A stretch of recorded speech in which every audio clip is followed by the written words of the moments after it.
I think it begins with Jeremiah 49. That's the hook in the jaw. I believe immediately you have the regional conflict of Psalm 83, followed by the Ezekiel 38, 39. It could happen in a matter of 2 to 3 days. Today I have Bill Koenig joining me again. Bill's a journalist. He served as a White House correspondent, and he has a news service called Koenig World Watch Daily. His website is constantly updated stories from a large variety of news sources and can be found at watch.org. Bill's passion is the nation of Israel, and he is with me today to talk about what's happening currently in Israel and what it means. Bill, thank you for joining me. Thank you, Jimmy. Appreciate it. Well, it's really a bad situation in Israel, and I know that people have been watching the things that are happening in the news. You're over there a lot. You're very connected to Israel, and you have your Jerusalem prayer breakfast that you do. I think you do those all over the place. All over the world. All over the world.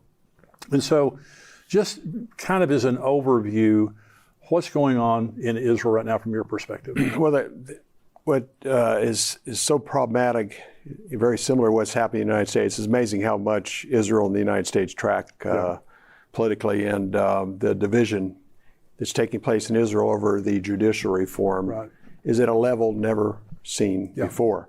I've talked last week to an Israeli who's very involved within the country, and he said the tension that he's experiencing is unprecedented, and it's over judicial reform.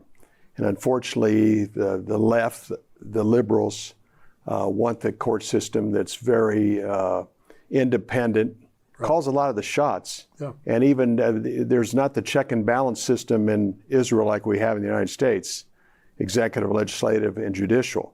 And there they're trying to rein in some of the power that the judges have, even to the extent of selecting their own judges. They want it to be public. So my concern, Jimmy, is the level of tension. They've even talked about a civil war. I don't think it'll get to that, but it is at a level that we haven't probably seen, especially since the modern state of Israel. I've never, there's always tension in Israel on some level. Absolutely. Let's talk about their government, because I want to be respectful. I love the Jewish people. You and I both wholeheartedly support the Jews in the state of Israel. They have a terrible government. I mean, their form of government is not like anything I've ever heard of before. But when you talk about judicial reform, to the average person who's watching the news, of course, the Biden administration is very much supportive of not having judicial reform, leaving the judiciary the way it is in Israel, status quo. But for the average person to understand what's happening, you see all these riots that are happening. Okay. So you don't have the executive branch of government there the way you have it here, because the prime minister is a part of the Knesset. Okay, it'd be like the president here being a part of the Congress. Okay, so you have the Knesset, but the Knesset right now is under the control of the conservatives. Okay, Benjamin Netanyahu's party, but also Ben Gvir and some very, very right-wing kind of ultra orthodox kind of people. This is what the liberals hate, okay, is the fact that right now you have the conservatives in control. Okay, so then you have the judiciary, but the judiciary is independent of the legislative over here. But let's talk about the reasonableness law. Now, so the judiciary, like the Supreme Court in America, is critical, because if something happens, now we have a constitution, they don't have a constitution. So people need to understand Israel does not have a constitution, so it's just an on-the-fly kind of a commentary on what's legal and what's illegal. So the Knesset passes a law, and the judiciary then has a reasonableness law, which means if they deem it to be unreasonable, they can declare it unlawful. Amazing. It's crazy. It's not going to change. I don't believe that the political structure of Israel is going to change significantly. I do believe that there is going to be a crisis around the time of the return of Jesus. I had Rick Renner on the show, and Rick is a Greek expert. We were talking about the word rapture, and he said, unfortunately, the word rapture means to rescue in the nick of time. It means like right before it gets, So I think that when the rapture happens, it's going to be a lot like it is right now, a world in crisis. Jesus said that there will be distress of nations with perplexity, and perplexity means there's just no answers. There are no answers for America. I mean, there's revival's the answer. But in Israel right now, it's perplexing. They just don't know what to do. So you have the situation now with that. So let's talk about Gog and Magog for just a minute. Now, Jeremiah 49 talks about Elam. And our friend Bill Salas has been on the show and we've talked about it. Now, Elam is the southern part of Iran. And it's where they have a lot of their nuclear installations. Now, and by the way, because I've shown this on the show, I've shown a map. If Israel bombed Iran, that would be the most convenient area for them to bomb. That's right. As far as strategically. So we were talking about Wag the dog. There have been presidents of the United States in serious situations. And to distract from their domestic distress, they start a war or they do something over here.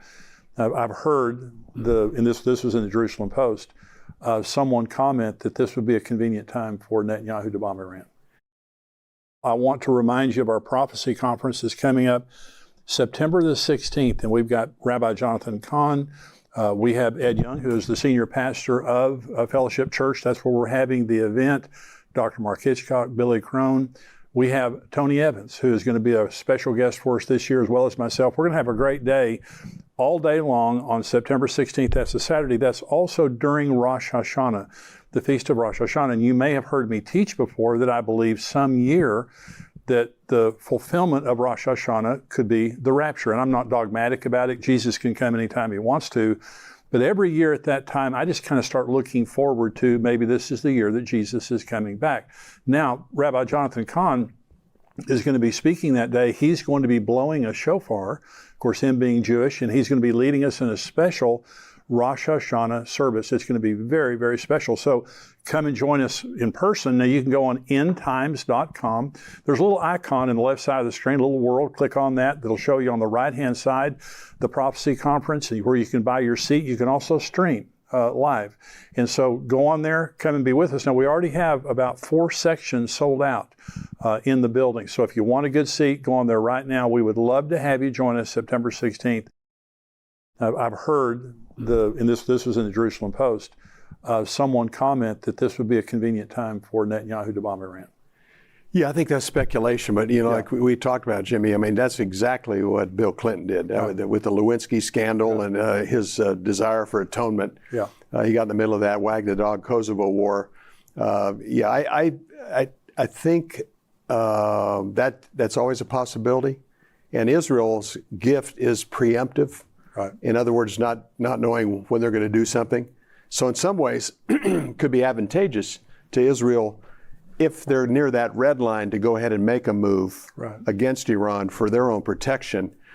As we talked about too, Jimmy, the Persians are master at strategy. Right. They're very patient. They're master chess players. I've met Iranian in D.C. and their negotiators get PhDs in negotiations. Wow. Another Jewish friend at the embassy in Washington, D.C. says, you can't out-negotiate these guys. He said they'll agree to a deal that has less teeth than the deal they just previously agreed to. Yeah. Or the other strategy is agree to everything and then at the last minute change. Yeah. They drive you wild. They drive you nuts. Well, they've been doing this for decades. Forever. Yeah. And they're so effective at it. Yeah. And I think with that said, the Persians have been hit hard inside of Iran, inside of Syria, Lebanon, and they still haven't done anything. So the Arabs have a tendency to get worked up and go to war too early, where the Persians are completely opposite. They're very calculated. So as gifted as Israel's defense and security is, and that's part of the reason they're talking to the United States about normalcy with Israel right now, because they're concerned about Iran, even though they have relations now or are talking now. It's the playing field of Gog Magog,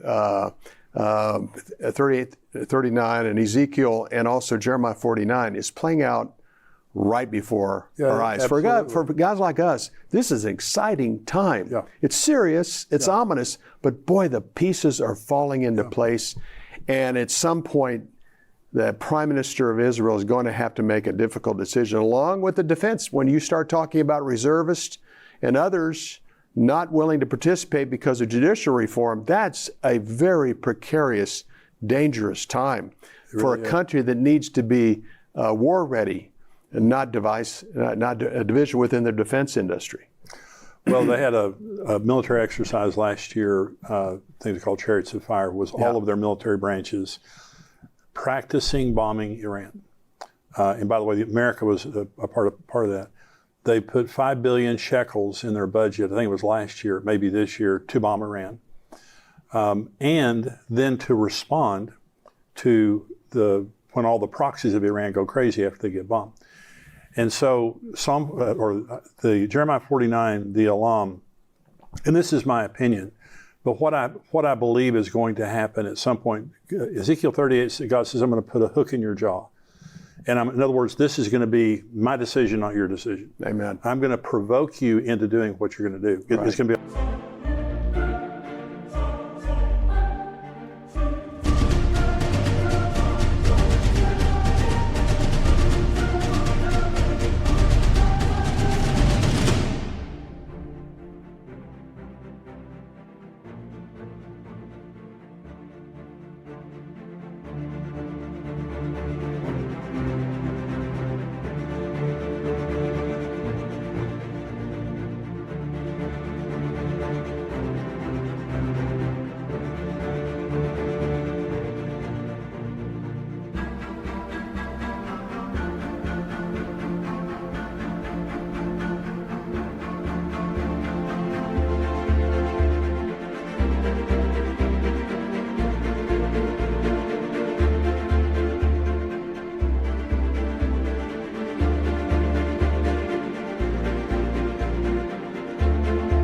On my timetable.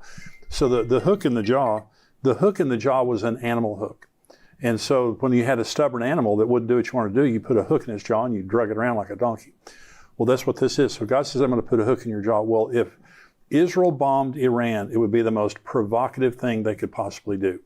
First of all, Russia has been warning America and Israel for years, if you bomb Iran, you've got us to account to. Now, there are Russian scientists all through the Iranian nuclear installations. So there can be some Russians die if they bomb Iran. So Jeremiah 49, Elam, and it says in Jeremiah 49, it'll never be inhabited again.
And the dispersed of that area will go to every area of the world.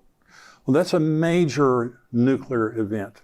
Either an accident that happens, could be, but it says, I'm going to knock the bow out of your hand. And in other words, it's a judgment against the leaders of Iran. That's right. So this is going to happen. Okay, so they practiced for bombing Iran. Then they practiced for defending their borders once it was over with. That's exactly what's going to happen. Hezbollah, Hamas, all of them, they're going to go crazy. So Syria, Russia. So you have the Psalm 83 war that Bill Salus talks about, which is a regional war where the Israelis are attacked by their regional neighbors, including Jordan, and there's a supernatural victory that happens in that. Then you have the Gog-Magog war, Ezekiel 30 and 39, which is a broader regional war where you have Russia, Iran, Turkey, all the different nations that come in. This is my opinion. I think that's the order. I think it begins with Jeremiah 49. That's the hook in the jaw. I believe immediately you have the regional conflict of Psalm 83, followed by the Ezekiel 30 and 39. It could happen in a matter of 2-3 days. Thank you for joining me today on Tipping Point. I hope that you enjoyed it. I hope you'll subscribe here to our YouTube page and also that you'll become a subscriber of endtimes.com. You get everything we do all week long. You get the full Tipping Point show as well as all the other things we do all week long that will encourage you and educate you on what's happening related to the end times. It's $7 a month, $77 a year. We would love to have you as a subscriber. Go to endtimes.com. Also sign up for our conferences coming up on September the 16th and our Israel trip. God bless you. I'll see you next time.